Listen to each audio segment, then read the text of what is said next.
Get ready for a journey. For Faith Around and Find Out Friday, over the next few weeks, we'll be deep diving into the book of Joshua and the biblical invasion of Canaan. Join Angel, Demon, and myself on this journey to answer a few questions. Was the invasion moral? What happened during the invasion? And what does the Bible say in different areas about it?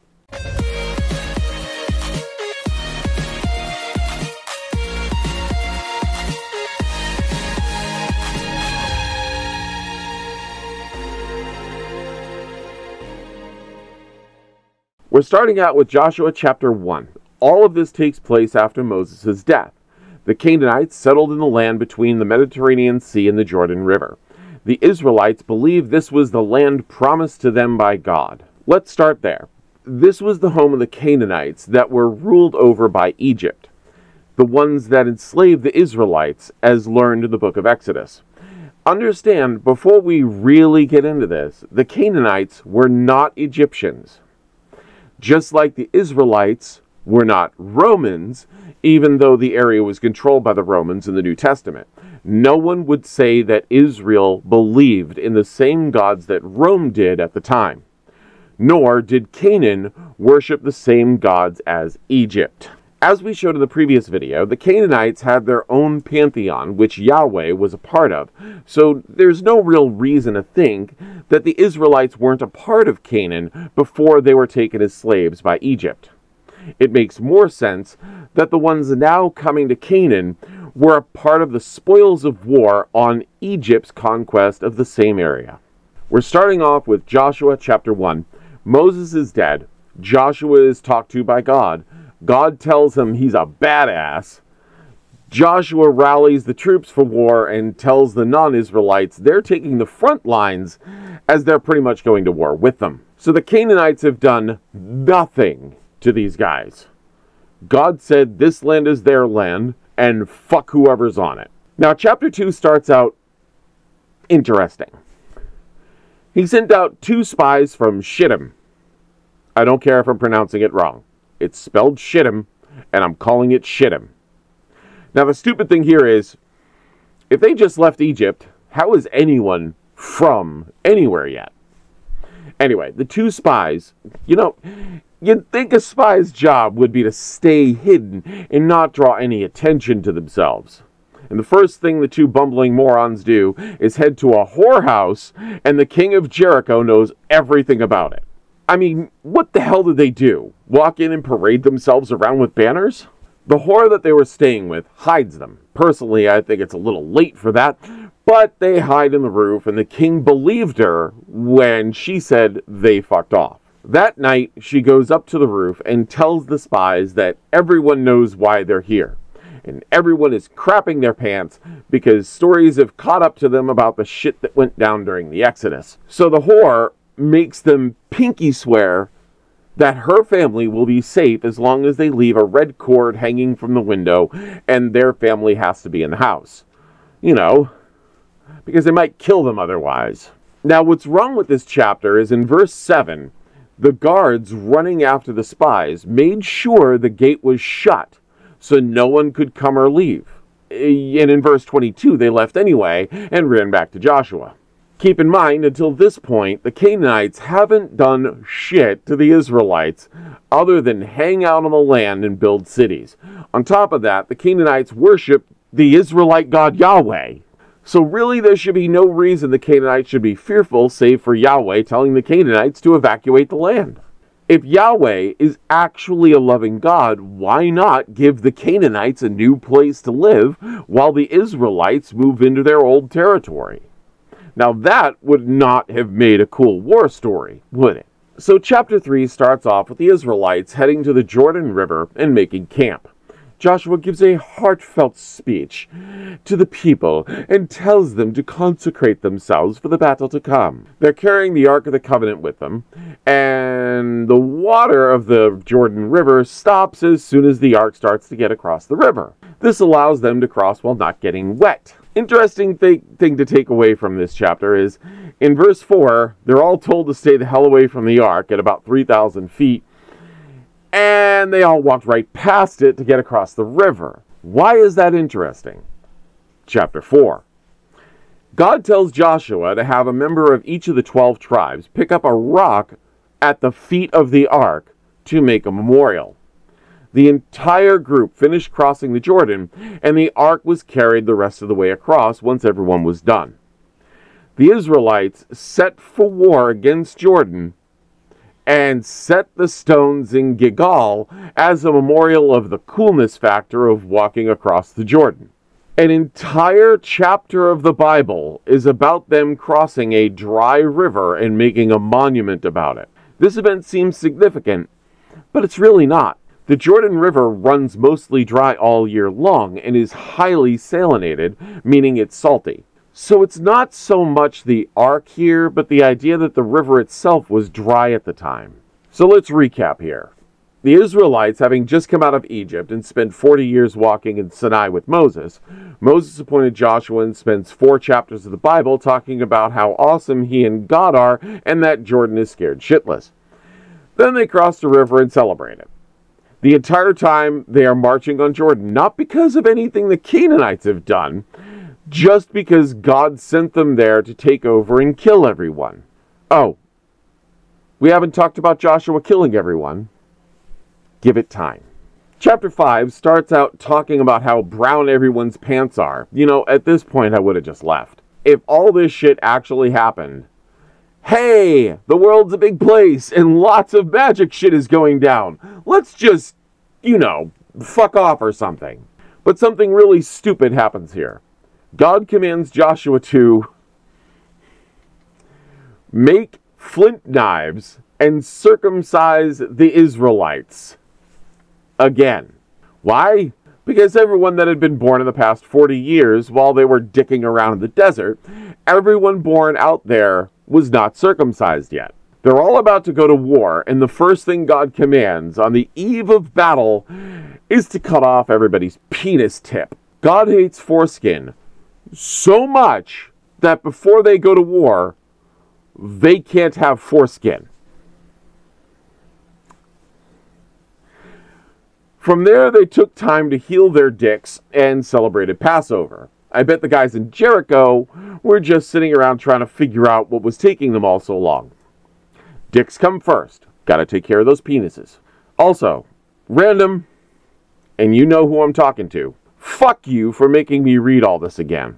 So what happens now? They start to approach Jericho and see a guy with a sword drawn, and probably the silliest exchange in the Bible comes. Joshua asks him if he is with them or the enemy, and the guy says neither, and claims to have the army of the Lord. So evidently, what God said earlier about knowing being able to stand against Joshua, but he might need a little help for that, because Jericho would kick his ass, possibly. If Joshua was invincible, why send an extra army at all? Anyway, so what does Joshua do? He bows down to the stranger and asks what he wants. The answer is to take off their sandals because the land is holy. And that's the end of the chapter. We spent the chapter hanging out, cutting off part of our dicks, eating dinner, and taking our shoes off. So 5 chapters in, and this is where we are. The epic tale of the invasion of the Canaanite homeland. Joshua has done the following. He rallied the troops, crossed a river, played with rocks, told everyone to stay away from the ark and then goes right up close to it, made camp, cut off their foreskins, celebrated Passover, bowed down in submission to a person that says they're in charge of God's army, and took their shoes off. Have I missed anything so far? Oh, almost forgot. At no point so far have the Canaanites done anything to the Israelites. Not a fucking thing. Well, they did quite a bit of fucking, but not to the Israelites, just to the 2 spies. The 2 spies' first stop was to hide in a whorehouse, so I guess they were a little pent up. Maybe the Canaanites were charging too much. Chapter 6. Something really stupid to start things off. Before we get going, reference Genesis chapter 2. God made the 7th day holy and the day of rest. So what happens? God tells them to march around the city for 6 days and to blow trumpets on the 7th. So this means God had them work on the Sabbath. Half the chapter is dedicated to the trumpets being the most important part of all of this, with the shouting knocking back the walls of the city. Once the walls are down, God has Joshua kill everyone and everything except the whore and her family. Remember, these people didn't do anything to the Israelites. They hold no fault, never attacked, and didn't present an army. They were scared and peaceful, and the Israelites murdered every single one of them. So biblically, it's okay to murder as long as God said it's okay. The Israelites even went so far as to burn the entire city down to erase it from existence. Not only that, but Joshua cursed anyone that tried to rebuild the city. No shit. The Canaanites, people that also worshipped Yahweh and his father El. So the Israelites declared war on the Canaanites. So from this point forth, Canaan is on defense and is justified in defending in any way they can. Chapter 7. I'm running out of fingers. When Joshua wasn't as badass as God said he would be. Remember when we talked about chapter 1, where God told Joshua no one could stand against him? Well, a few people in the tribe of Judah weren't worshiping God perfectly, and when Joshua, whom didn't do anything wrong to God himself, sent 3,000 men against Ai, whom also didn't do anything wrong in the eyes of God, and got their asses kicked by losing 36 men. 36! A little over 1% of the army killed, and the Israelites were running away like scared cowards. They still had 2,964 men left and were routed away. And what did Joshua do? Instead of asking for help from God, he asks God why they are being sent to their deaths. 36 people died, and they lost one battle, and all hope is fucking lost. Enter again, God. God tells Joshua that while a few people did things God didn't like, God wasn't going to protect any of them until the few people in the tribe of Judah were set straight. But God said in chapter 1 that he wouldn't ever forsake him. Yet at the first sign of dissension by one Israelite, fuck the Israelites, fuck Joshua, they're forsaken until he fixed those guys. And by fix, it means they found the dissenters, found the spoils of war, and stoned them all to death, then named the area the Valley of Trouble. A better name would have been the Valley of Execution. They took spoils of war. God wanted them to be poor while on campaign, penniless and not prosperous. So all of Genesis 7 is over one guy fucking up in God's eyes, and the punishment is a painful death even after they repent. What a wonderfully moral message to portray. Next, just after chapter 8 starts off, God says to plunder the city of Ai. Too bad for the tribe of Judah. They had waited a little longer, they would have had all the plunder they wanted. But God had to teach a lesson of fuck around and find out, right? Right? Now remember, the Israelites attacked Ai, not the other way around. Ai, again, is innocent of any actions against God's chosen. And Ai worshiped the same God as the Israelites did. All God would have to do is tell them to leave and guide them to a new land chosen for them. No bloodshed needed. But no, we can't have that. God is too loving to... Wait. Right. God's an asshole. Kill him! So again, God just said to attack and kill everyone in Ai. The Israelites can plunder the city, including the livestock. Now in verse 3, Joshua sent 30,000 men for the ambush west of the city.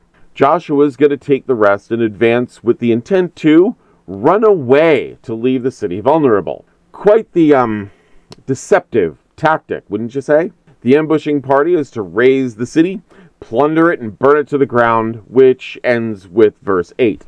Joshua takes 5,000 men and sets them in an ambush west of the city.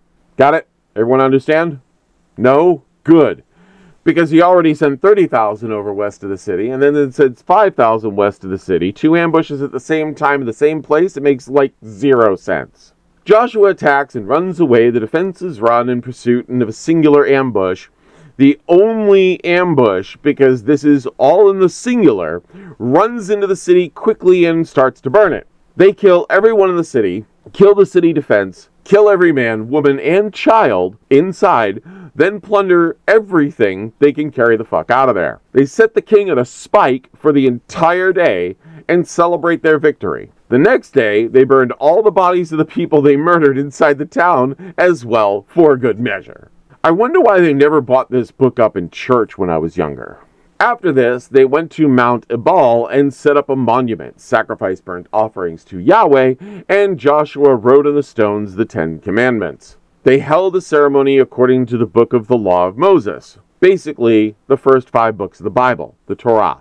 So at the close of chapter 8, God ordered Joshua to murder a bunch of people, took everything they owned, and Joshua broke one of the 10 Commandments, then told everyone to obey the commandments of God. We're going to stop here and continue next week. It's a rather long story. So, what issues can we see so far with this narrative, even assuming God exists? God has contradicted himself. He has said he would never forsake Joshua, but allowing Joshua's invading army to suffer a defeat is forsaking him and his army, even if only a small number of people died. Joshua contradicted himself and his orders. He ordered the Israelites to stay far away from the Ark of the Covenant, then told them to walk right past it. We could ignore God's orders, since God would have been the one to allow for it, divine power and all that. The Jordan River is not a fast-moving river, and is in fact a desert river that has been for several centuries. The river running mostly dry for their cross would be common occurrence, as it has run dry on a number of occasions. Now, it's understandable that a few thousand years ago the river was larger and stronger, but make no mistake, it is a desert river, and will still run low or dry due to lack of rainfall near the headwaters. So this is not as much of a feat as just a, holy fuck, God made the river run dry for us, from a native people. There are numerous issues with the destruction of AI. First, the 30,000-man ambush is a deceptive tactic and essentially lying. AI didn't do anything until Joshua attacked first, which will be a repeating pattern through the whole book. After the 30,000 men were sent at night, 5,000 were sent on a separate, or was it the same ambush? The text is not very clear, and why I had to reread it 5 times to make sure I wasn't mistaking what I was reading. God ordered Joshua to kill other Israelites for taking plunder they weren't supposed to instead of forgiving them. God is therefore unforgiving in these passages. Nightmare fuel, if I ever heard it. The punishment was actually getting stoned to death, even for the family of the one person that stole it. It's so innocent blood was spilled, including Achan's son and daughters, whom never did anything. Sins of the father, I suppose, or was it that one that isn't punished for the sins of the father? See the Biblical Contradictions video for more on that little bit of fun. And finally, these are Canaanites, people that worship the same God that the Israelites do among the pantheon they also worship. Just because the Israelites had a personal favorite doesn't mean they're doing anything inherently wrong or blasphemous. This is their land, and the Israelites are the invading horde. 8 chapters down, and God is acting like a tyrannical war machine. Does he calm the fuck down? Will he chill out at all and make peace with the Canaanites? Tune in next week as we go over the next several chapters. For now, I am Corsi, and this is the Fluffy Atheist. Hit those like and subscribe buttons, and remember, if you faith around, I will help you find out what your Bible really says.